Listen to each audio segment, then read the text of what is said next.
அவர்கள். உற்சாக வணக்கம். வணக்கம் ராமோகன்.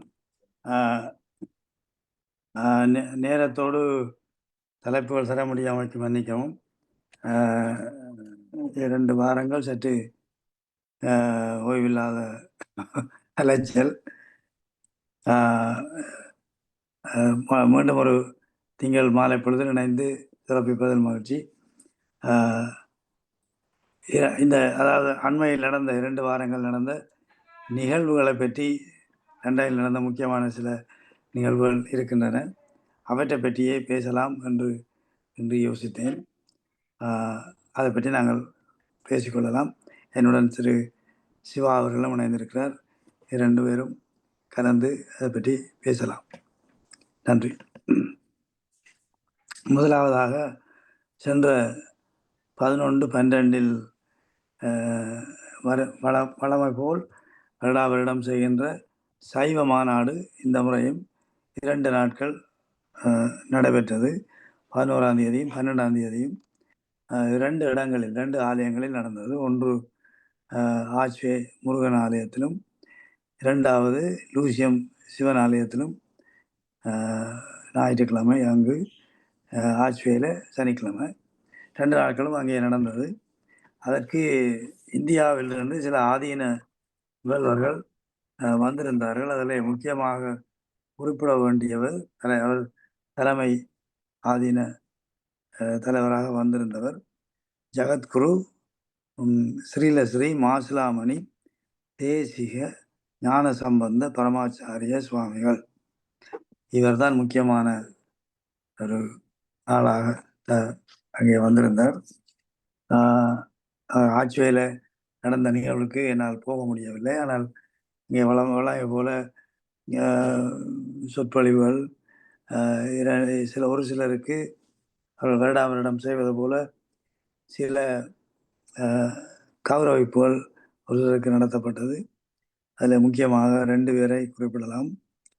ஒன்று, நமது சைவ முன்னேற்ற சங்கத்தின் தற்போதைய பொதுச் செயலாளராக இருப்பவரும் முன்பு தலைவராக இருந்தவருமான திரு ரவீந்திர மோகன் அவர்களுக்கும் டாக்டர் விநாயகமூர்த்தி என்று அவருடைய பெயர் சில வருடங்களுக்கு முன்னம் இருந்தது, கூடுதலாக அடிபட்டது. அவருக்கும் சமூக சீலர் என்ற பட்டம் அளித்து கௌரவிக்கப்பட்டது.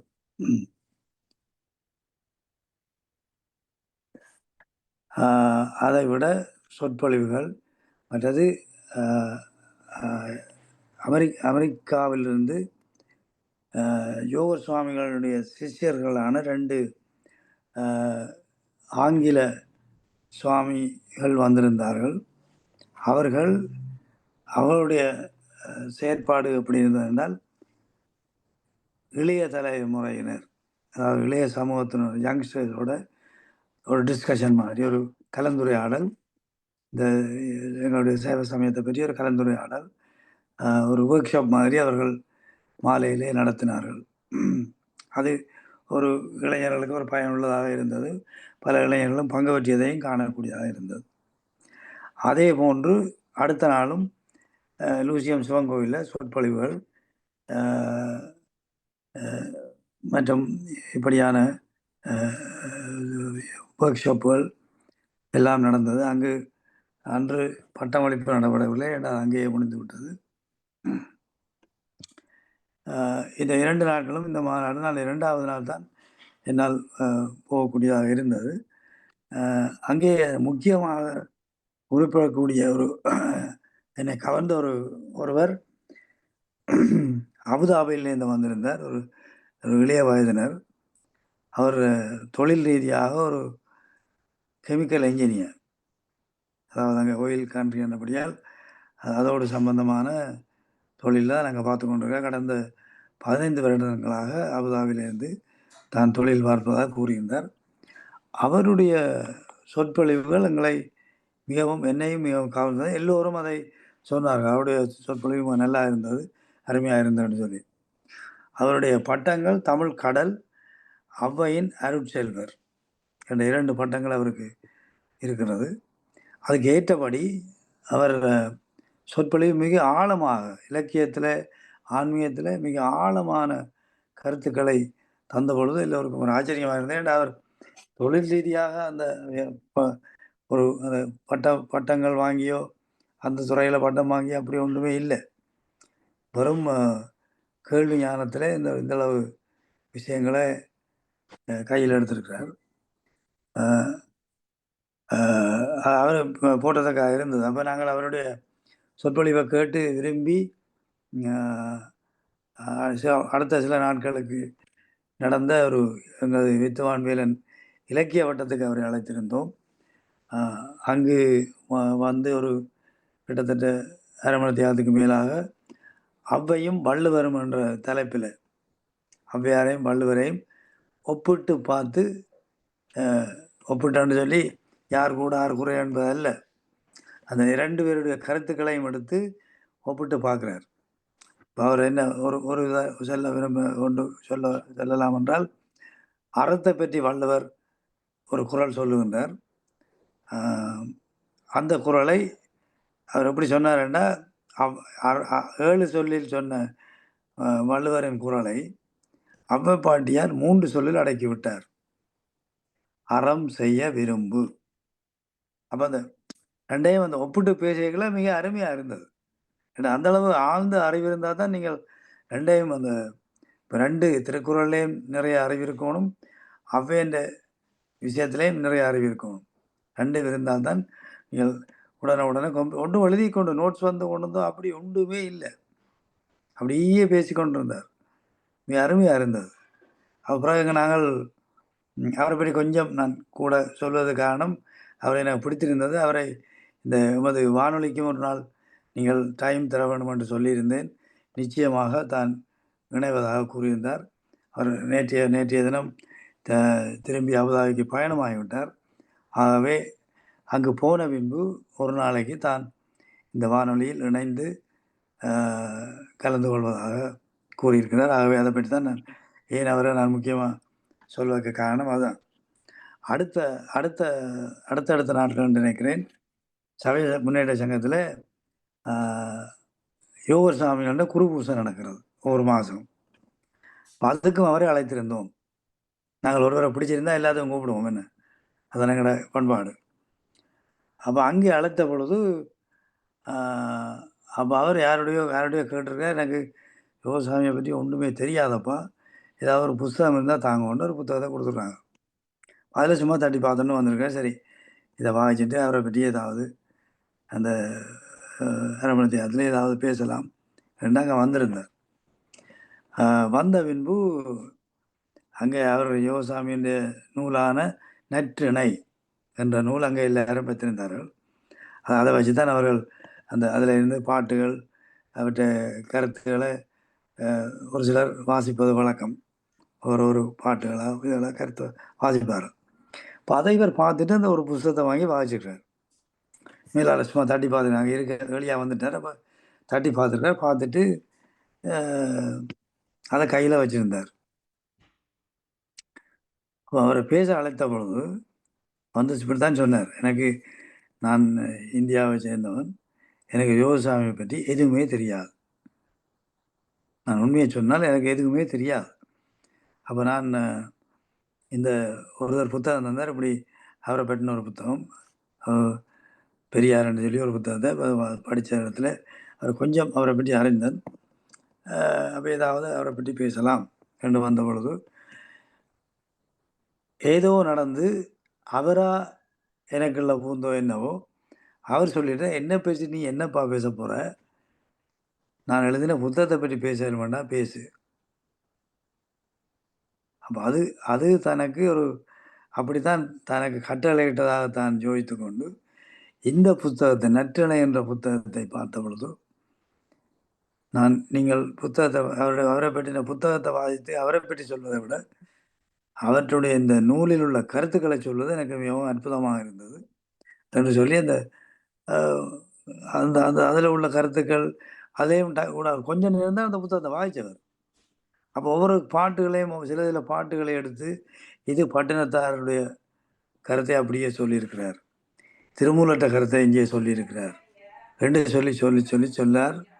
அவர் எல்லா யார் யார் பெரியார்கள் இருந்தார்களோ அவர் எல்லாரையும் சேர்த்து உங்களுக்கு ஒரு சாம்பாராக உங்களுக்கு தந்திருக்கிறார். இதுவே போதும். இவருடைய புத்தகத்தை படித்தாலே நீங்கள் இந்த ஒவ்வொரு புத்தகமாக திருமூலர் அப்படி என்று பாதிக்க தேவையில்லை எல்லா விஷயங்களையும் இதுக்குள்ளே அடக்கி சொல்லியிருக்கிறார் என்று சொல்லி அற்புதமாக பேசினார். ஒன்றும் தெரியாமல் வந்தவர். பிறகு அவருக்கு நல்ல ஐநூறு நிகழ்வு நடந்தது.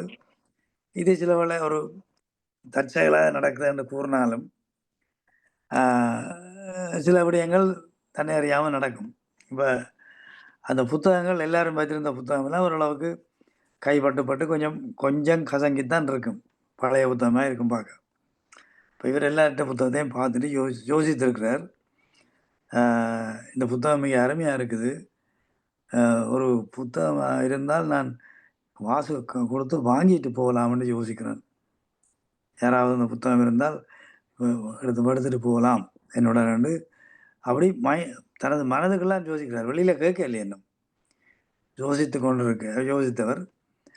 எனக்கு பக்கத்தில் இருந்த ஒரு பெண்மணி அவன் கையில் ஒரு புத்தகம் இருந்தது. அது கொஞ்சம் புதுசாக இருக்குது பார்க்க, பெரிய பழசு படையில். அவவா சொன்னால் இந்த புத்தகத்தை அவர்கிட்ட கொடுங்கோ, அவர் கொண்டு போகட்டுமன். இது சர்ச்சையெல்லாம் நடந்தது. அவர் இவ கேட்கவும் இல்லை. இவ என்ன யோசித்தாவரியா இந்த புத்தகத்தை கொடுத்து விடுங்க. அப்போ புத்தகத்தை கொண்டே அப்போ இந்த அவ கூப்பிட்டு அவன் கையாலேயே அந்த புத்தகத்தை கையளித்தோம். கையளிக்க தன்னை கையை காட்டினார். சொன்னார், எனக்கு உண்மையிலேயே மயிர்கூச்சி அறிஞ்சிட்டுது. பாருங்க, நீங்கள் கையை பாருங்கள், இந்த மயிரெல்லாம் எழும்பித்தான் நிற்குது. ஏனென்றா நான் இதை யோசித்தேன். நான் ஒரு புத்தகம் இருந்தால் தான் வாங்கிட்டு போகலாம்னு தான் யோசித்தேன். நான் இப்போ புத்தகமே என் கைக்கு வந்துட்டுது. நான் முன்பு ஒரு முறை இந்த லண்டன் வானொலியில் நாங்கள் யோகசாமியை பற்றியும் ஒரு நிகழ்ச்சி செய்திருந்தேன். நான் ஒரு ஒரு சித்தர் ஒரு மகான் என்று கூறும் பொழுது சில சம்பவங்கள் இப்படித்தான் நடக்கிறது. அப்போ தானாக புத்தகத்தை கொடுப்படுது. அப்போ அது முடிய பேருந்து கேட்டார், எனக்கு வேறு இப்போ இங்கே வந்தான் அவரை அறிந்த அப்புறம் எனக்கு அவரில் மிக ஒரு அந்யோன்யம் வந்து விட்டது. இன்னும் ஒரு இவருடைய படம் ஏதாவது இருந்தால் தருவீங்களா? அப்போ இவர்கிட்ட கையிலேயும் படம் இல்லை. அப்போ நான் சொன்னேன், என்னோடய வீட்டில் இருக்குது, நீங்கள் நாளைக்கு நீங்கள் பயணம் போவதற்கு முதலாக உங்களோட கையில் படம் இருக்க பண்ணுவேன் என்று சொல்லி அடுத்த நாள் நான் அதில் விரதி எடுத்து அவருக்கு கையில் அடுத்த நாள் கொண்டே கொடுத்தேன். இப்போ இதையும் சொல்கிறேன்னா, அந்த இப்போ சைவ மாநாட்டுக்கு வந்தவர்கள் பலர் இவர் ஒருவர், இவரும் பலரில் இவரும் ஒருவர். ஆனால் இவர் எனக்கு ஒரு முக்கியமான ஆளாக தெரிஞ்சது இந்த மாநாட்டுக்கு வந்தாங்களுக்குள்ள.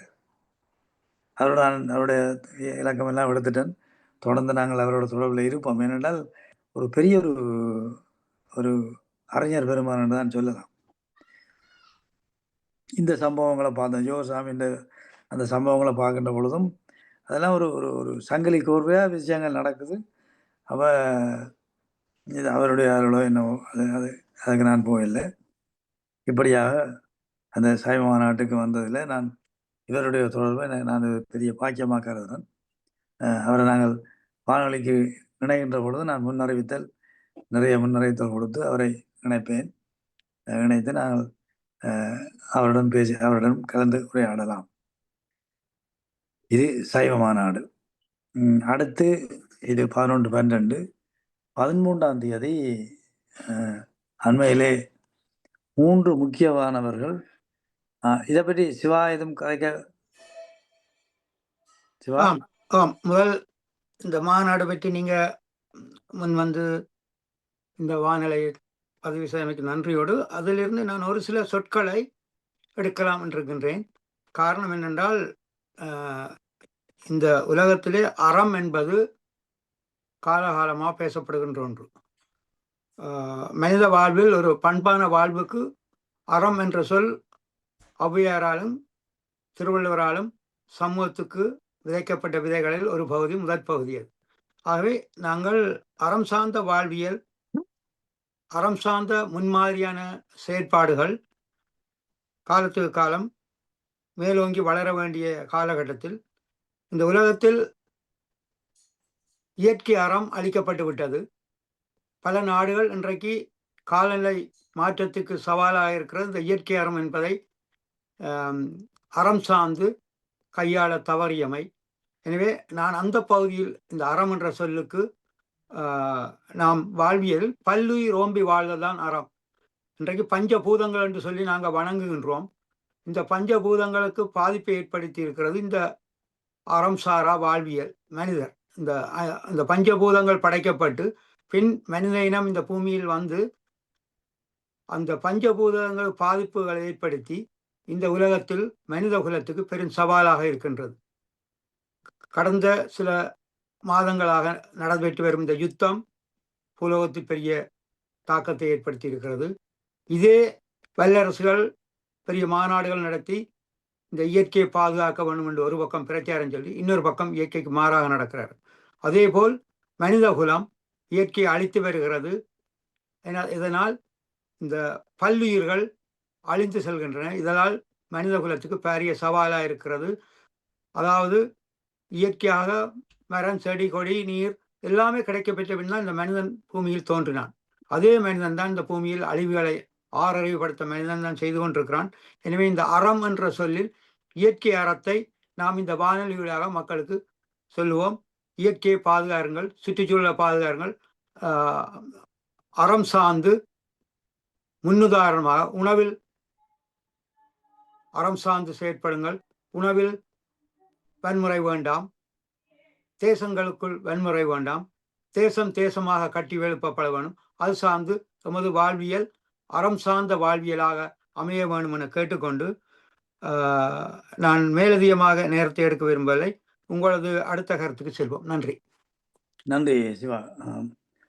அடுத்ததாக நான் நடந்த நிகழ்வு 13ஆம் தேதி ஈஸ்டாம் பகுதியில் ஒரு சிறப்பு அஞ்சலி நிகழ்வு நடத்தப்பட்டது. உங்கள் எல்லோருக்கும் தெரியும், 3 முக்கியமான கலைஞர்கள் எம்மை விட்டு பிரிந்திருக்கிறார்கள். அதாவது இயக்குனர் இமயம் பாரதி ராஜா அவர்கள், பாக்கியராஜா அவர்கள், மற்றது ஒரு பின்னணி பாடகி ஜானகி அவர்கள். 3 பேரும் சினிமா துறையில் ஒரு இமயங்கள் என்று கூறலாம். 50 ஆண்டுக்கு கிட்ட அவர் அந்த துறையில் பயணித்திருக்கிறார்கள். ஒரு ஒரு அந்த ஒரு அதாவது இயக்குனர்கள் என்றால் எல்லாரும் இயக்குனர்கள். ஆனால் ஒரு அந்த படங்களில் ஒரு சின்ன புரட்சியை கொண்டு வந்தது என்று சொல்லலாம். பாரதராஜா அவர்கள் ஒரு புரட்சியை ஏற்படுத்தினவர். இப்படி என்ன ஒரு வழக்கமாக ஸ்டூடியோக்களும் அழகான நகரங்கள் எடுக்கப்பட்டு வந்த படங்கள் எல்லாம் திடீரென அவர் வரவுக்கு பின்பு கிராமத்தை நோக்கி நகர தொடங்கிவிட்டது. கிராமங்களை நோக்கி அந்த கதைகள், காட்சிகள் எல்லாம் கிராமத்தை அப்படியே கண்முன் கொண்டு வந்து நடத்தி அந்த ஒரு கிராம சூழலை அப்படியே எடுத்து காட்டினது அவருடைய படங்களுக்கு ஒரு பெரிய வரவேற்பு இருந்தது. அதே மாதிரியான சில கருத்துக்களில் புரட்சிகளை செய்து இயக்குனர் அவருடைய சிஷ்யனாக இருந்து வேலை செய்த பாக்கியராஜா அவர்களும் மிகவும் ஒரு திரைப்படத்துறையிலே ஒரு புரட்சியை ஏற்படுத்தினவர்கள். ஏனென்றால் அவருடைய படங்களும் வித்தியாசமாக தான் இருக்கும். இந்த கருத்து அந்த விஷயங்களை பார்த்தா கருத்து இருக்கும். அப்படியாவது நல்ல ஒரு கருத்து கடைசியில் அங்கே ஒரு உரைப்பாக வைக்கப்படும். அது எனக்கு பிடித்த விஷயங்கள். அவருடைய படம் ஒன்றும் நான் அநேகமாக பார்க்காம விட்டேன்னு சொல்ல முடியாது. எல்லா படங்களும் பார்த்துருப்பேன். ஏன்னா ஒரு வித்தியாசமாக செய்வார். மிக ஒரு யதார்த்தமாக கூட இருக்கும் அவருடைய படங்களில். அவர் அந்த 2 பேரும் மறைந்தது பெரிய திரைத்துறைக்கு பெரிய இழப்புன்னு சொல்லலாம். அதே போல் பாடல்கள் வரிசையில் எஸ்பி பாலசுப்ரமணியத்தை அண்மையில் இழந்திருக்கிறோம். அதைத் தொடர்ந்து இப்பொழுது மிகவும் கொடிகட்டி பறந்த ஜானகி அவர்கள். சிங்கார வேலனே என்ற பாட்டு யாரும் மறந்திருக்க முடியாது. அந்த பாட்டு மிகவும் உச்சத்தை தொட்ட பாட்டு. அதில் வந்த சங்கீதங்கள், குரல் வளம் எல்லாம் பார்த்தால் உச்சத்தை தொட்ட பாட்டுன்னு சொல்லலாம். மற்றது எந்த ஒரு பாட்டாவது இது பிடிக்கவில்லைன்னு சொல்கிற அளவுக்கு ஒன்றுமே இல்லை. அவருடைய பாட்டு, குரல் எல்லாம் மிகவும் அற்புதமாக இருந்த இந்த 3 பேரும் மிக ஒரு குறுகிய கால இடைவெளிக்கெல்லாம் 3 பேரும் மறைந்திருக்கிறார்கள். அவருக்கான அஞ்சலி நிகழ்வு ஒன்று ஈஸ்டாம் பகுதியில் ட்ரினிட்டி சென்டரில் சென்ற 13ஆம் தேதி நடாத்தப்பட்டது. நிறைய பேர் வந்திருந்தார்கள். அதுக்கு முக்கியமாக இந்த 3 பேருக்கும் அஞ்சலி செலுத்துவதற்கென்று, அஞ்சலி உரை ஆற்றுவதற்கென்று இளையராஜாவினுடைய தம்பியர் கங்கை அமர்னவர்கள் வந்திருந்தார்கள். அவருடைய பேச்சு கிட்டத்தட்ட 1 மணி நேரம் மிகவும் நன்றாக இருந்தது. எப்படி என்று சொன்னால், நானும் முதல் யோசித்தேன், இவர் ஏன் கூப்பிடுறாங்க, இவர் இசையமைப்பாளர், இவர்கள் இயக்குநர்களும் அதையும் இதையும் என்னதுக்கு இவர் வந்திருக்கிறார் பார்த்தால், பிறகு பார்த்தா அவர்களோட மிக நெருக்கமாக இருந்திருக்கிறார் இவர். பாரதி ராஜா அவர்கள் அவருடைய அயல் கிராமம். அப்போ தாங்கள் எப்படி சிறு வயதிலேருந்து வளர்ந்தது, சின்னலேருந்து எப்படி அவரோட பழகினது. பிறகு அவர் சொன்னார், பாரதி ராஜா சென்னைக்கு வந்த காரணத்தினால்தான் தாங்கள் சென்னைக்கு வர வேண்டி வந்தது. எங்களுக்கு இந்த இசை துறையில் நாங்கள் இந்த அளவுக்கு மேலே வந்தோம் என்று சொன்னால் அதுக்கு அடிப்படை காரணம் பாரதி ராஜா அவர்கள். சொன்னார், தாங்கள் சென்னைக்கு வந்த பின்பும் தாங்கள் ஒன்று அந்த தாங்கள் எப்படி வளர்ந்ததுன்றதை மிக அருமையாக சொன்னார். மிக மிக கஷ்டத்தில் தான் தாங்கள் வளர்ந்தது. சில வேளை சாப்பாடு கூட தாங்கள் அங்கே சென்னையில் இருந்த பொழுது பாரதி ராஜா அவர்கள் எல்லாருக்கும் சாப்பாடு எடுத்து, தங்களுக்கும் சாப்பாடு எடுத்து உண்டாயிருந்து சாப்பிட்றது எல்லாம் வழக்கம். அப்படியெல்லாம் இந்த கதைகளை சொன்னபோது தான் நான் யோசித்தேன், அடே சரியான நாளை தான் கூப்பிட்டுருக்காங்க. ஏன்னா அவரோட அந்த நெருங்கின உறவை அவர் எடுத்து கூறினார், எப்படி இதாண்டது. இன்னொரு அருமையான நிகழ்வு சொன்னார். எப்படி என்றால், ஒருக்கா அந்த படம் எனக்கு ஞாபகத்தில் இருக்கையில், இது ஒரு படத்துக்கு பாக்கியராஜாவுடைய படம். பாக்கியராஜா இவர் பாரதி ராஜா கீழே வேலை செய்தவர், உதவி இயக்குனராக வேலை செய்து தான் அவர் இந்த இயக்குனராக வந்து மாறினவர். அப்போ ஒரு பாக்கியராஜாவுடைய ஒரு படத்துக்கு இசையமைப்பு, ஏண்டா இவரோட நெருக்கமாக பழகினவர் பாக்கியராஜா. அப்போ இசையமைப்புக்கு கங்கை அமரன் போட்டார். ஆல்ரெடி எல்லாம் இதாண்டாச்சு, பப்ளிஷ் பண்ணியாச்சு. இசை கங்கை அமரன் எல்லாம் வந்துட்டுது.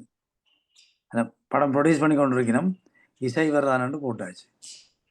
அது மூன்று முடிச்சா இருக்கலாம். 3 முடிச்சா முந்தான முடிச்ச ஏதோ ஒரு படம், அப்படி ஒரு படம். அப்போ படம் கொஞ்சம் பிரபல்யமாக வருமென்ற ஒரு கணிப்பு எல்லார்டையும் இருந்தபடியால் சிலர் சொல்லியிருக்கணும், இசைய அமைப்பையும் ஒரு பிரபல்யமான ஆள்கிட்ட கொடுத்து தான் போட்டால் கொஞ்சம் படம் வீச்சாக இருக்கும்.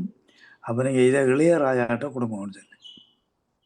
பாக்கியராஜா மறந்துட்டார், இல்லை நான் அவர்கிட்ட புக் பண்ணிட்டேன், அவர் தான் செய்யணும். அது தம்பியாராக இருக்கலாம், தமிழாக இருக்கலாம், ஆனால் அவர் தான் செய்யணும். அப்போ பல பேருடைய வற்புறுத்தலுக்கு பின்பு பாக்கியராஜா, கங்கை அமரன், வெறும் 2-3 பேர் சேர்ந்து இளையராஜாட்ட போயிடும். என்ன இது சங்கடத்தை சொல்லி இதை தீர்க்கிறாங்க, என்ன செய்யலாம். அப்போ அங்கே போய் இருந்து கழிச்சு எப்படி கேட்க இளையராஜா சொல்லிக்கிறேன், என்னப்பா நீங்கள் கங்கை அமரன் போட்டுட்டீங்களே, எப்படி பேருந்து மாற்றுவீங்க, அது சரியில்லையல்ல, அவரே இசையமைக்கட்டும், அது சரியில்லை தானே. அப்போ கங்கை அமரன் சொல்லிக்கா, இல்லையாண்ணா அவங்க ஒரு விஷயத்துக்காக விரும்புகிறாங்க, எனக்கு ஒரு ஆட்சேபனையும் இல்லை, நீங்களே எதுக்கு இசையமைங்கன்னு. பிறகு அவர் இளையராஜா தான் இசையமைச்சது. அப்போ அந்த அந்த அந்த அந்த சில ஒழுங்குமுறைகளையும் பார்த்தேன். அதாவது பாக்கியராஜா அதை மாற்ற விரும்பலை, அவரால் போட்டுட்டோம், இனி மாற்றக்கூடாது. பிறகு அவரும் சேர்ந்து போய்த்தான் அவரை புக் பண்ணி மாற்றிருக்கணும்.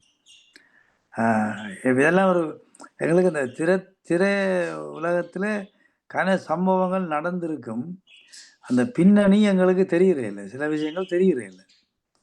அவ தெரிஞ்சால் சுவையாக இருக்கும் அந்த. ஏன்னா இப்பெல்லாம் நான் நினைக்கல அப்படி விடயங்கள் இருக்குமா என்பது எனக்கு தெரியாது. ஆனால் அறிந்த அளவுக்கு அப்படி இல்லை, பெருசாக இல்லை என்று தான் கூறலாம். ஒரு சில சின்ன விஷயங்கள் இருக்கலாம். இன்னும் ஒரு சுவையான ஒரு இசையமைப்பில் ஒரு ஒரு சுவையான விஷயத்தை சொல்லலாம் என்று சொன்னால், ஒரு முறை எம்ஜிஆருக்காக கூடுதலாக உங்களுக்கு தெரியும் வாலி தான் பாட்டு எழுதுறது வழக்கம். அப்போ ஒரு என்ன உலகம் சுற்றும் வாலிபன் ஏதோ ஒரு படத்துக்காக பாட்டு எழுதி கொண்டிருக்கிறார். அப்போ ஒரு வரி எழுதிட்டு அங்காலே அவருக்கு மூவ் பண்ண இல்லாமல் இருக்கு. அடுத்தது என்ன வரியை போடலாம்னு பிரச்சனை. அப்போ அவருக்கு அப்படி பிரச்சனை வந்தால் வெத்தில கூட சப்புவார். வெத்திலையை சப்பிக்கொண்டு அங்கே குறுக்க முறுக்கமாக நடந்து கொண்டு தெரிகிறார். அப்போ கலைஞர் அந்த இடத்தால வந்திருக்கிறார். இப்போ கலைஞருக்கும் உங்களுக்கு தெரியும், கலைஞருக்கும் எம்ஜிஆருக்கும் ஆரம்ப கட்டத்தில் கொஞ்சம் கொஞ்சம் அந்த உரசல் ஆரம்பித்து கொஞ்சம் ஆரம்ப கட்டம் அந்த பக்கத்தால் வந்த பொழுது அப்போ வாலியை பார்த்தா அவர் ஒரு டென்ஷனாக நடந்தோன்னு தெரிகிறார்.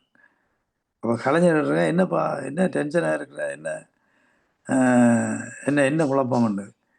இல்லை ஒரு பாட்டு எழுதிட்டு இருக்கிறேன்னு ஒரு முதல் வரி வந்துடுது, அங்கால எனக்கு வரி வரமாட்டேன்னு நிற்குது. என்ன போட்டிருக்க, யாருக்கு எழுதுகிற பாட்டை? இப்போ எம்ஜிஆருக்கு எழுதுறேன். என்ன எழுதியிருக்கிற? நான் இதையும் அளவோடு ரசிப்பவன். எந்த படம்னு எனக்கு ஞாபகம் இல்லை. இதையும் அளவோடு ரசிப்பவன். உடனடியாக கலைஞர் சொன்ன வசனம், நான் எதையும் அளவின்றி கொடுப்பவன். அப்போ இவர் உடனே ரெண்டு பேர் சந்தோஷத்தில் டக்காண்டு அடுத்த வரியை போட்டோடனே இவருக்கு அங்கால வரியல் வந்துட்டுது. இந்த பாட்டு எழுதி முடிச்சுட்டு பாட்டு ஹிட் ஆகிட்டுது. அப்போ எம்ஜிஆர் வாலியை கண்டு கட்டி பிடிச்சி நன்றி சொல்லியிருக்கிறார். நீ நல்லா எழுதியிருக்கிறாப்பான்னு சொல்லி. அப்போ வாலி சொன்னது, எனக்கு இல்லை, நீங்கள் நன்றி சொல்ல வேண்டியது கலைஞருக்குன்னு சொல்லி. இப்படியான சில விஷயங்களை அறிகிற பொழுது உண்மையிலே அந்த அந்த பாட்டுகள், இசையமைப்பு இதுகளில் எல்லாம் பின்னணிகள் இருந்திருக்கும் எங்களுக்கு தெரியாது. இப்போ கண்ணதாசன் எடுத்துக்கொண்டா கண்ணதாசனுக்கும் அதே அதே கண்ணதாசனுக்கு நிறைய இருக்குது. அவருடைய பாட்டுகளுக்கு பின்னால் நிறைய அனுபவங்கள், அவருடைய சொந்த அனுபவங்கள் நிறைய இருக்குது. ஒவ்வொரு பாட்டையும் எடுத்தால் இதே இந்த வரி வந்தான்னு சொன்னால் அதுக்கு கருத்துகள் இருக்கும். இப்போ உதாரணத்துக்கு சொல்லப்போனால் அவர் இந்நேரம் கஷ்டத்தில் இருக்கிறார், உங்களை எல்லாம் தெரியும். அப்போ தமையன்கிட்ட போயிருக்கிற காசு வாங்குறாரு. தமையன் காசு கொடுக்க இல்லை. அப்போ அவர் கோபம் வந்துட்டு அந்த டைமில் எழுதின பாட்டு தான் அண்ணன் என்னடா தம்பி என்னடா அவசரமான உலகத்திலே என்ற பாடல். அந்த டைமில் வந்த பாட்டு. இன்னும் ஒரு அவருடைய சம்பவத்தை கூறலாம் என்று சொன்னால், அவர் திமுகவுடன் சில கருத்து வேறுபாடுகள் ஏற்பட்டு காமராஜர் கட்சியில் இணைவதற்கு அவர் முயன்றிருக்கிறார். அந்த நேரம் காமராஜரை சந்திப்பதற்கு முயற்சி செய்து அவருக்கு நேரம் கிடைக்கவில்லை. காமராஜருக்கு நேரம் கிடைக்கவில்லை இவரை சந்திப்பதற்கு.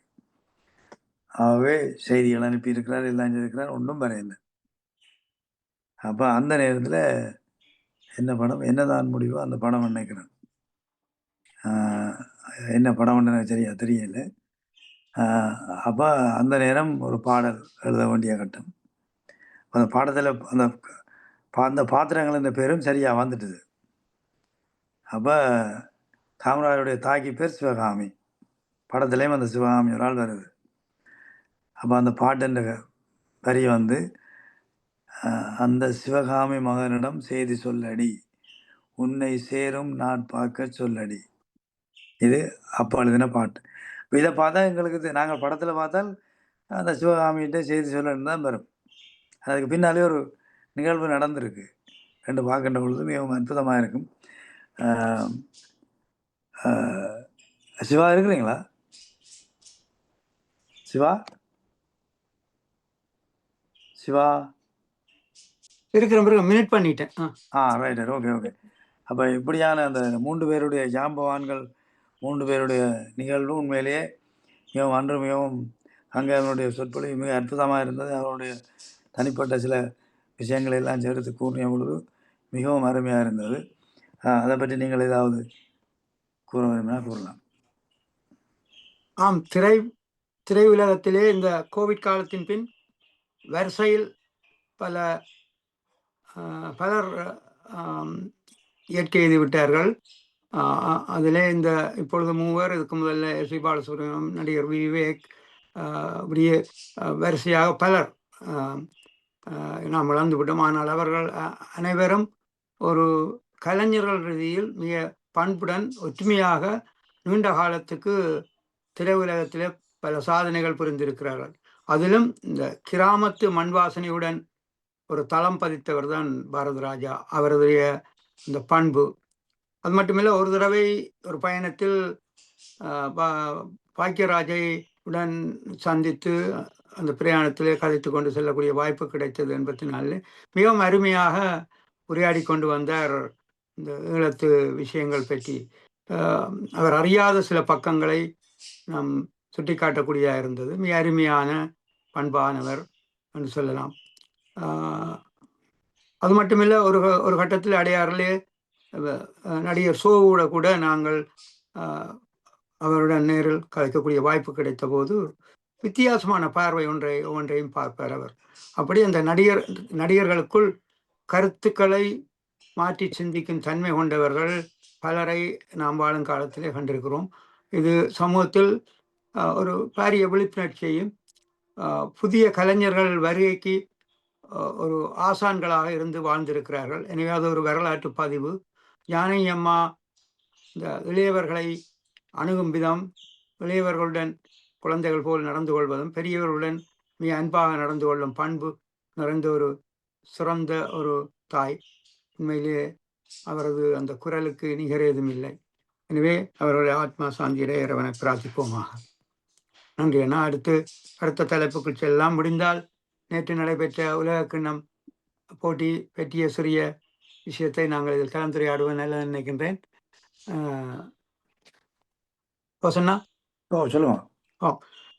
16 வருடங்களுக்கு பின் ஸ்பெயின் அமெரிக்காவிலே நடந்த இந்த அர்ஜென்டினாவுடன் நடந்த போட்டியில் மிக சிறப்பாக இரு அணிகளும் சிறப்பாக விளையாடியிருந்தன. அதில் ஸ்பெயின் அணியின் அந்த ஒழுக்கம், பொசிஷன், ஒவ்வொரு பொசிஷன் நின்று பால் பாசிங்கில் இருக்கலாம், பால் கண்ட்ரோலாக இருக்கலாம், அவர்களுடைய அந்த டீமுடைய இதை நான் நீண்ட இடைவெளிக்கு பின் தெளிப்பட மாஜனா கல்லூரி இருக்கும்போது நாங்கள் இந்த உதயபாண்டத்தை விளையாட்டுண்டால் பைத்தியம் தொடர்ந்து 5 வருட சாம்பியன் மாஜனா அடித்தது.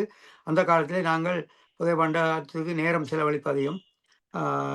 எனவே இந்த இந்த நேற்றைய தினம் பார்த்த உதயபந்தாட்ட போட்டி வந்து மிகவும் அருமையாக இருந்தது. ஒழுக்கம் மிகுந்தவர்களாகவும்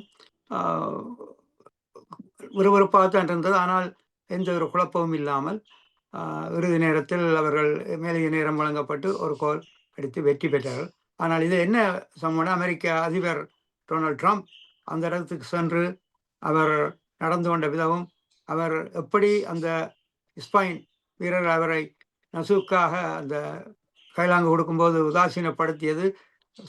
ஏன்னா ட்ரம்ப் வரும்போதே அரங்கம் அவருக்கு எதிர்ப்பு தெரிவித்து குரல் எழுப்பி விட்டது. பின்னர் இந்த வெற்றி கொண்டாடப்படும் போது களம் மாறி வெற்றி கீட்டிய அணிக்கு சார்பாக அரங்கமே அதிர்ந்தது. எனவே அதிலே ட்ரம்ப் உலக வரலாற்றிலே முதலாக ஒரு அமெரிக்கன் பிரசிடென்ட் அவமானப்படுத்தப்பட்டிருக்கு. அது ஸ்பெயின் பாலஸ்தீன மக்களுக்கு ஆதரவாகவும் இந்த யுத்தத்திலே பாரிய ஸ்பெயின் பிரதமர் மிகவும் கடுமையாக தீர்மானம் நிறைவேற்றியது. அதுக்கு பின்தான் உலக நாடுகள் மாறியது. எனவே அது ஒரு நேற்று நடந்தது ஒரு ஐக்கோனாக அந்த இடத்துல பதிவு செய்யப்பட்டிருக்கு. அதை பற்றித்தான் இன்று பூரா உலகம் பூரா உள்ள ஊடகங்கள் விமர்சித்து கொண்டிருக்கின்றன. எனவே இது அமெரிக்காவுக்கு ஒரு அவமான சின்னமாக ஏற்பட்டிருக்கிறது. இன்னொரு புறம் நாங்கள் நேரம் இருந்தால் தாய பக்கம் சற்று பேசலாம். தாயத்திலையும் சில நிகழ்வுகள் அண்மை காலமாக சில ஒரு பக்கம் ஒருத்தராக தற்கொலை செய்து கொண்டிருக்கிறார்கள். அது ஒரு பக்கம் நடக்குது. அது மர்மங்கள் இருக்குன்னு சொல்லிக்கணும். ஆனால் எங்களோட வடகிழக்கில் பார்த்தால் அங்கேயும் சில சில சம்பவங்கள் நீங்கள் சில விஷயங்களை அங்கே குறிப்பிட விரும்பினால் அதை பற்றி கொஞ்சம் பேசலாம். ஆம், உண்மையிலே இந்த தற்போது புதிய அரசு வரும் முன் நடான நாங்கள் சில விஷயங்களை முன்பு கதைத்திருந்தோம். சராசரி 2009 பின் தினமும் 4 பேர் தற்கொலை செய்து கொண்டிருப்பதாகவும், பெருந்தொகையான மக்கள் வறுமை கோட்டுக்கு கீழ் சென்று கொண்டு மனநிலை உளவியல் ரீதியான தாக்கங்களுக்குள் மன அழுத்தத்தில் நடந்து கொள்வதை நாங்கள் ஏற்கனவே 2009 பின் கதைத்திருக்கின்றோம். அண்மையில் இந்த லஞ்சம் தவிர நெஞ்சம் நிமிர் என்ற தலைப்புக்கேற்ப கடும் நடவடிக்கையாக புதிய அரசு எடுத்துக்கொண்டு வரும்போது பெரும் சவால்களை சந்தித்து வந்தன. போதைப் பொருள் கடத்தல், இன்னொரு புறம் 70 வருஷம் ஆக இந்த மாறி மாறி ஆட்சி புரிந்தவர்கள் எதிர் அணியிலும் அமர்ந்திருந்தவர்கள் எல்லாம் இப்போ கூட்டு சேர்ந்து திருடர்கள் எல்லாம் ஒருபுறம் கூட்டு சேர்ந்து கொண்டிருக்கிறார்கள். திருடருக்கு உதவியாக மற்ற சிலர் கூட்டி சேர்கிறார்கள். இது இந்த ஆட்சியை கவிழ்ப்பதற்கான ஒரு சிறு முனைப்பாகத்தான் இருக்கிறது. அந்த தேசம் என்ற கட்டுமானத்தில் ஒரு அறம் சார்ந்து, ஒரு எண்ணெய பண்பு சார்ந்து பயணிப்பதற்கு இடையூறு தான் இப்பொழுது விளைவித்துக் கொண்டிருக்கிறார்கள் ஒரு புறம். ஆனால் நாட்டின் பொருளாதாரம் இந்த வரி விதிப்புகள் சற்று அதிகரித்தமையால் சில கடன்களை அதிலிருந்து பெற்று உள்ளூர் உற்பத்திகளையும் உள்ளூரில் சில வேலை திட்டங்களையும் செய்யக்கூடியவர். ஆனால் இந்த வரி விதிப்பு மக்கள் மீது திணிக்கப்பட்டு உண்டாக இந்த வெளிநாட்டு கடன்களை தீர்ப்பதற்காக கொண்டு வரப்பட்டதான ஒரு நிலை ஏற்பட்டிருக்கு. யாரோ எல்லாம் பட்ட கடனுக்கு இப்பொழுது இவர்கள் கடன் அடைக்கின்ற பொறுமுறைக்குள் அகப்பட்டிருக்கிறார்கள் என்பதே உண்மை. அது மட்டுமல்ல, நாங்கள் வாழும் யாழ் மாவட்டத்தை எடுத்துக்கொண்டால் யாழ் நகர சபை இன்றைக்கு நரக சபையான ஒரு சூழ்நிலைக்கு செல்கிறது. ஒரு நிர்வாகமயப்படுத்தப்பட்ட நிலையில் அங்கு குப்பைகளை அகற்ற தன்னும் தகுதியற்ற நிலையில் அந்த நகர சபை அருகிற்கு பிரேத சபைகள் மிகவும் 2016 இந்த தரம் பிரித்து குப்பைகளை அகற்ற வேண்டும் என்ற தலைப்பில் நாம் ஐங்கரநேசன் அமைச்சராக இருந்த காலத்தில் இருந்து விக்னேஸ்வரன் முதலமைச்சராக இருந்த காலத்தில் இதை பற்றி நாங்கள் நிறையவே கதைத்திருக்கிறோம். அவர்களில் சிலர் புலம்பெயர் தேசத்துக்கு வந்து இங்குள்ள கவுன்சிலே சில விஷயங்களை பெற்று சென்றது மட்டுமில்லை, Kingston கவுன்சிலுடன் Jaffna council ட்விங் system agreement sign பண்ணார்கள். அதன் பின் அங்கு இப்படியான அது உண்மையிலே யாழ்ப்பாண கவுன்சில் இல்லை, யாழ்ப்பாண முனிசிபல் கவுன்சில் இல்லை, யாழ்ப்பாண வடமாகாண சபை. ஓகே. இருந்தாலும் இவர்களுடைய அந்த கிங்ஸ்டன் கவுன்சில் இருந்து புறப்படுகின்ற நல்ல தகவல்கள் அவர்களுக்கு ஒரு முன்னுதாரணமாக என்ன நடந்ததுன்னா வந்து 2 பேரும் விக்னேஸ்வரன் வந்து சைன் பண்ணிட்டு போயிட்டார். அதுக்கு பிறகு அந்த சைன் பண்ணது பிறகு என்ன நடவடிக்கை நடந்தான்னு சொன்னால் ஒன்றுமே இல்லை என்று தான் சொல்லலாம். ஒன்றுமே நடக்கலை. அது இப்போ என்னென்னா நாங்கள் இப்போ கிங்ஸ்டன் கவுன்சிலுக்கு வாய்த்து குத்தில்லை உங்களுக்கு என்ன வேணுமென்று கேட்குறதுக்கு. ஏன்னா உங்களை கேட்க வேணுமென்று இல்லை, நீங்கள் கிங்ஸ்டனை கேட்கணும், எங்களுக்கு இன்னென்ன விஷயத்தில் உதவி செய்ய இயலுமா என்று கேட்டால் அதுக்குரிய ஒரு பொறிமுறையை உண்டாக்கலாம். ரைட், என்னென்ன விஷயத்தில் நாங்கள் ஹெல்ப் பண்ணலாம். அது இப்போ காசோ அப்படின்னு கேட்கலாது. ஒரு சின்ன உதாரணம் சொல்லணும்னு சொன்னால், இப்போ வெளிநாட்டிலேருந்து தூதுவர்கள் போயினோம், யாழ்ப்பாணத்துக்கு போயினோம். முந்தைய மாகாண சபை 2ஆம் மாகாண சபையில் உள்ளவர்களை சந்திக்கணும். இப்போ யாழ் நகர மேயரை அவையை சந்திக்கணும். சந்திச்சு போட்டு கேட்கணும். அப்போ அவன் என்ன கேட்கணுமெண்டா அதான் சிரிப்பு. என்ன கேட்கணுமெண்டா இப்போ மாநகர சபை எடுத்துக்கொண்டா நீங்கள் சொன்ன மாதிரி அந்த குப்பை அள்ளுற வாகனங்கள் இருக்குது, இல்லை அதை எப்படி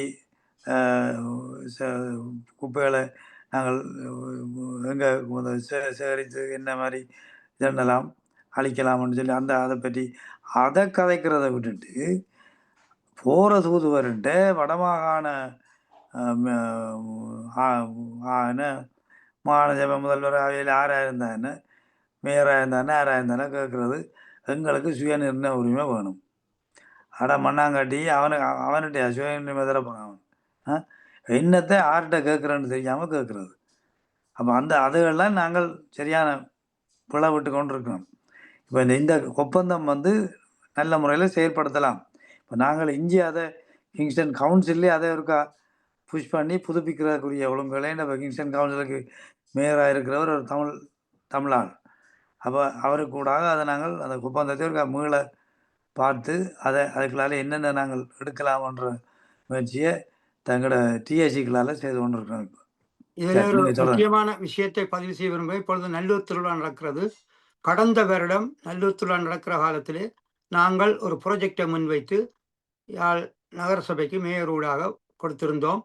யாழ் நகரசபையில் கலெக்ட் பண்ணுகின்ற குப்பைகளை தரம் பிரித்து காரநகரிலே நாங்கள் 600 மீட்டர் நீளம் 200 மீட்டர் அகலத்திலே நிலம் 4 அடி ஆழத்தில் அந்த குப்பைகளை தாட்டு நாங்கள் கத்தாழை தென்னை பனை இதற்கிடையே வளர்ப்பதற்கு கோரியிருந்தோம்.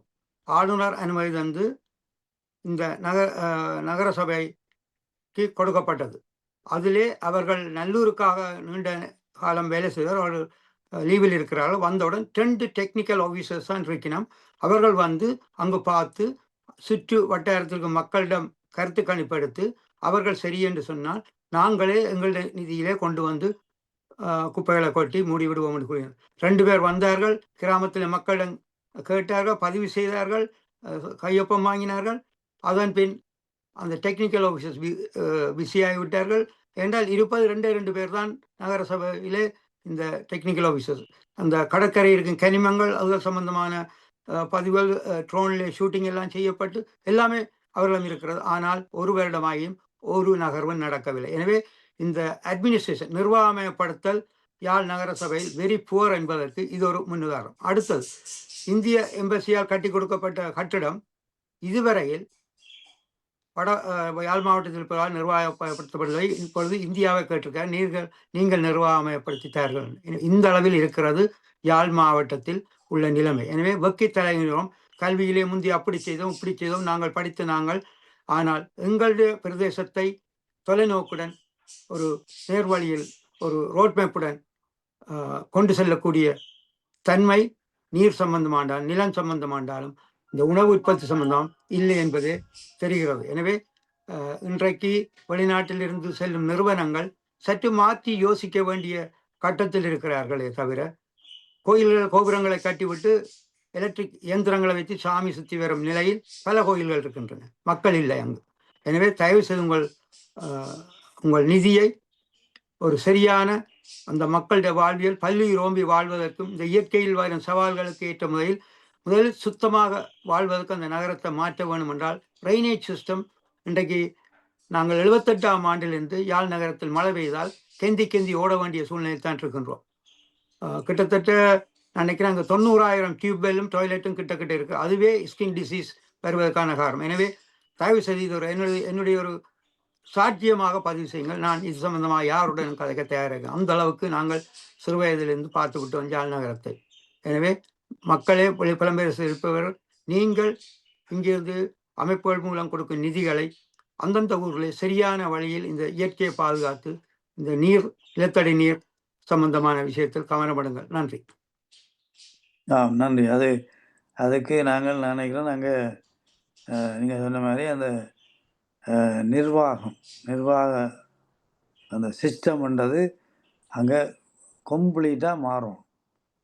ஏன்னா அங்கே இருக்கிறவர்கள் எல்லாம் அந்த ஏதோ சம்பளம் எடுக்கணும், அதுக்கு தக்க மாதிரி வேலை செய்யணும், வேலை இது போட்டு போகிறது, அவ்வளோதான். அப்போ அந்த ஒரு பற்றுன்றது அங்கே இல்லை. இப்போ நீங்கள் சொல்கிற அந்த விஷயம் வந்து அது என்ன, அதில் ஒரு பேஷன் வேணும், பற்று வேணும். எப்படி ஏண்டா இந்த குப்பை விஷயத்தை நாங்கள் ஒருக்கா ஏதோ வழியில் ஷார்ட் அவுட் பண்ணணும். ஏண்டா சனம் கம்ப்ளைண்ட் பண்ணுது, இப்போ இது என்ன செய்யலாம்னா அதில் கொஞ்சம் ஒரு ஸ்டடி செய்து நீங்கள் வழியும் சொல்லி இருக்கிறீங்க. அதாவது இன்ன இடத்துல இன்ன விஷயத்தை செய்தால் இதை நாங்கள் குப்பையும் செய்யலாம்னு சொல்லியிருக்கீங்க. அப்போ அதை சீரியஸாக எடுத்து ஒரு ரிப்போர்ட் செய்து கொஞ்சம் ஃபாஸ்ட்டாக மூவ் பண்ணணும். ஏன்னா அது அவசரமான விஷயம். அங்கே மக்கள் எல்லாம் கொடி பிடிச்சி கொண்டு நிற்கணும், போராட்டத்துக்கு கொடி பிடிச்சோன்னு நிற்கணும். இதுக்குள்ளே ஓட்டாத, இங்கே போடாத, அங்கே போடாத ரெண்டு எந்த நாளும் பார்த்தா அந்த போராட்டங்கள் நடக்குது. அப்போ அதுக்கு ஒரு சரியான ஒரு பொறிமுறையை கண்டுபிடிக்கிற வேண்டிய தேவை அந்த அரசியல் ரீதியாக வந்த தலைமைகளுக்கும் நிர்வாகத்தில் இருக்கிற ஊழியர்களுக்கும் இருக்குது. ஆனால் அங்கே அந்த பற்றன்றது இல்லை. அதாவது எங்கட நாடு, எங்கட பகுதி, இதை நாங்கள் துப்புரவா வச்சிருக்கணும், கிளீனாக வச்சிருக்கணும் ரெண்டெல்லாம் யோசிக்கிற அளவுக்கு அங்கே இல்லை. பாருங்க, இப்போ அந்த கிங்ஸ்டன் கவுன்சிலில் நடந்த ஒப்பந்தம் வந்து இப்போ எத்தனையோ வருஷம் 5 வருஷத்துக்கிட்ட ஆச்சு நினைக்கிறேன். அவன் அவங்க கிங்ஸ்டன் கவுன்சில் சொன்னதை செய்துக்கிட்டாங்க. அவங்க எத்தனை பேருக்கு தெரியுமா முடியாது, கிங்ஸ்டனுக்கு போனீங்கன்னு சொன்னால் அந்த கவுன்சில் அந்த எல்லை பகுதியில் ஒரு போர்ட் போட்டிருக்கு, கிங்ஸ்டன் யாழ்ப்பாணம் உங்களை வரவேற்கிறது போட்டிருக்கு. சகல பதிவு என்னட்டு இருக்கிறது ஆவணமா. அப்போ அந்த பதிவு போர்டெல்லாம் போட்டு அவங்க அதை ஒஃபிஷியலாக செய்துட்டாங்க. அவங்க ரெடி, நாங்கள் ரெடி இல்லை. அவன் அந்த போர்டே அவன் போக வேண்டிய அவசியம் இல்லை. இது மட்டும் இல்லை, இப்போ சொன்னா ஈஸ்டாம் ட்ரீட்மெண்ட் சென்டர்ல யாழ் மேயர் வந்தபோது அவருடைய செக்ரட்டரி இருந்தார். நாங்கள் யூனிவர்சிட்டியால் கொவன்ட்ரி யூனிவர்சிட்டியிலிருந்து வந்த சுரேஷும் வேறு யூனிவர்சிட்டி ஆக்களும் சேர்ந்து 5 பேரை இந்த சஸ்டைனபிள் சிஸ்டம் எப்படி கிரியேட் பண்ண முடியும், யாழ்ப்பாணம் ஓட்டுமடம் சந்தியில் இருந்து கச்சேரி வரைக்கும் எப்படியான மாற்றங்களை கொண்டு வந்து நகரத்திலும் கட்டிடங்களை மேலே ஊற்றி கீழாலே போக்குவரத்துக்கு எப்படி இடமெடுத்து கொடுத்து அதை ஒரு 5 வருடங்களில் மாற்றம் செய்து போக்குவரத்து நெரிசலிருந்து சுகாதாரமாகவும் இந்த டியூப்வெல்லை நிறுத்த வேண்டும் என்ற விஷயத்தில் நாங்கள் மிக இதாக கதைத்திருந்தோம். ஆனால் அங்கு சென்றவுடன் இங்கே எழுதிய குறிப்புகளுக்கு எதுவுமே நடக்கவில்லை. அது மட்டும் இல்லை, அவர் என்ன ஒரு விஷயம் சொல்லிட்டு போனவர் உங்களுக்கு ஞாபகம் இருக்க தெரியாது. நான் போன உடனே எந்த ஏசியன் டெவலப்மெண்ட் பேங்கோ வேர்ல்ட் பேங்கோ தெரியல, அவங்க எல்லாம் பாஸ் பண்ணிட்டாங்க யாழ்ப்பாண நகரத்துக்குள்ளே ட்ரைனேஜ் சிஸ்டத்தை செய்கிறதுக்குன்னு சொல்லி. அவர் தான் அதை போனோடனே அந்த வேலை பார்ப்பேன்னு சொல்லி போட்டு போனவர். இன்றைக்கும் அது யார் சொன்னாண்டா மணிவண்ணன், அவர் இப்போ போய் எவ்வளோ காலமாக போச்சு. இதில் இன்னொரு சம்பவம் நடந்தது. யுஎன் மூலம் நீர் சம்பந்தமாக வந்த நிதி விக்னேஸ்வரன் அவர்கள் தனது ஆஸ்திரேலியா இருக்கும் புறாமகன் நிமலன் அவருக்கு டைரக்டர் போஸ்ட் கொடுத்து $5000 சம்பளத்தையும் கொடுத்து அவரை அந்த ப்ரொஜெக்ட் கோஆர்டினேட்டர் டைரக்டராக போட்டு உள்ளூரில் உள்ளவரை செய்வதற்கு விக்னேஸ்வரன் திட்டமிட்டதை இந்த ஃபண்ட் வழங்கும் நிறுவனம் இலங்கையில் இருக்கும் ஒரு பிரஜைக்கு பணியை வேலை வாய்ப்புக்கு கொடுங்கள், வெளிநாட்டில் இருப்பவர்கள் அல்ல என்று சொல்லி அவர்கள் கொடுத்த கோரிக்கையை விக்னேஸ்வரன் நிறைவேற்றாதபடியால் அந்த கால எல்லைக்குள் அவ்வளவு பணமும் திரும்பி போனது. இது ஆவணமாக என்னிடமும் சோதலிங்கத்திடம் இருக்கிறது இந்த இது சம்பந்தமான முழு ரிப்போர்ட். எனவே இப்படி பல சம்பவங்கள் அடுக்கிக் கொண்டே போகலாம். கல்வி சம்பந்தமாக என்றாலும் விவசாயத்துறை சம்பந்தம் என்றாலும் அங்கர்நேஷனுக்கு இங்கே ஆக்ஸ்போர்ட்ல இருந்த குவன் அவர் பேர் கோதாசன் பேர், இந்த நீங்கள் ஒரு புத்தகம் வந்து வெளியிட்டிருக்கீர்கள், அவருடைய தொடர்பு நீங்கள் உங்களிடம் பெற்று நான் அங்கர்நேஷனுக்கு கொடுத்து அவருக்கு சுயினம் காரணமாக ஸ்கைப்பிலேயோ வேறு வழியில் அவர் மூலம் நீங்கள் யாழ் மாவட்ட நீரோட்டம் சம்பந்தமாகவும் எங்களுக்கு தெற்கிலிருந்து நீர் கொண்டு வர தேவையில்லை, கிடைக்கும் நீர் 1200 மில்லியே போதும், இஸ்ரேல் 200 மில்லி நீருடன் இன்றைக்கு ஏற்றுமதி செய்கிறார்கள் எவ்வளோ விவசாய பொருட்களை ஐரோப்பிய நாடுகளுக்கு. நேற்றைய தினம் இலங்கையில் ஒரு செய்தி, 27 மைலுக்கு நிலத்துக்கு அடியில் மேலே குடிமனை இருக்க எப்படி பிரான்சுக்கும் லண்டனுக்கும் நிலத்துக்கு அடியில் ரவுண்டாக தோண்டி ட்ரெயின் ஓடுகிறதோ, இப்பொழுது எத்தனையோ ஆறுகளை இணைத்து நீர் கொண்டு வருவதற்கான வேலை ஒன்று பூர்த்தியாக இருக்கிறது நிலத்துக்கு அடியில் இலங்கை. எனவே இந்த போலி அரசியல் கோஷங்கள் விட்டு இந்த நீரை, கடலுக்கு செல்லும் ஆற்று நீரை வடமானம் நோக்கி கொண்டு வந்து கடற்கரையோரமும் மத்தியில் இருபோக விவசாயம் செய்வதற்கும் வசதி வாய்ப்புகள் ஏற்படுத்தக்கூடிய இருந்த நிலையும் நாங்கள் இன்றைக்கு 3-2 பகுதி புலம்பெயர்ந்தும் இன்னும் நாங்கள் அந்த நீர் சம்பந்தமான பிரச்சனையை இலகுவாக கையாளும் அரசியல் விஞ்ஞானமற்றவர்கள் தான் இன்றைக்கு வடக்கிலே கிழக்கிலேயும் இருக்கிறார்கள். எனவே அரசியல் விஞ்ஞானம் கற்ற இளைஞர்கள் முன்வர வேணும், இதற்கான ரோட்மேப்புடன் அந்த பணிகளை முன்னெடுக்க வேணும் என்பதுதான் எனது கோரிக்கை. நன்றி. அது நான் அதில் கொஞ்சம் ஆட் பண்ணலாம். அந்த அரசியல் விஞ்ஞானம் படித்தவர்களை விட உண்மையிலே இந்த ஒரு ஒரு ஒரு அந்த அந்த பகுதிக்கான ஒரு நாட்டு பற்றுள்ளவர்கள் அங்கே வரணும். நாட்டு பற்று இருந்தால் உங்களுக்கு இப்போ காமராஜர் படிக்க இல்லை, ஆனால் எவ்வளோ அதுக்கு பற்று இருந்தபடியாக நிறைய செய்தார்.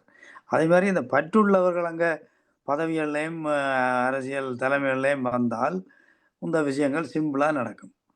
அது அறிவு சார்ந்தவர்களை அவர்கள் எடுத்து போட்டு போவார்கள்.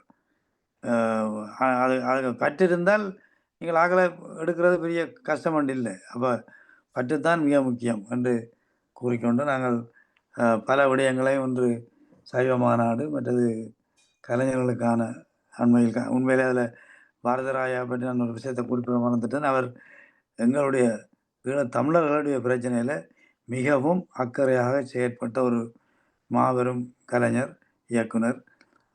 அதுக்காகவும் நாங்கள் அவருக்கு தலை வணங்கி வணக்கம் செலுத்துகிறோம். அதை பற்றி நான் ஆரம்பத்தில் குறிப்பிட மறந்து விட்டேன், அதையும் சேர்த்துக்கொள்ளலாம்.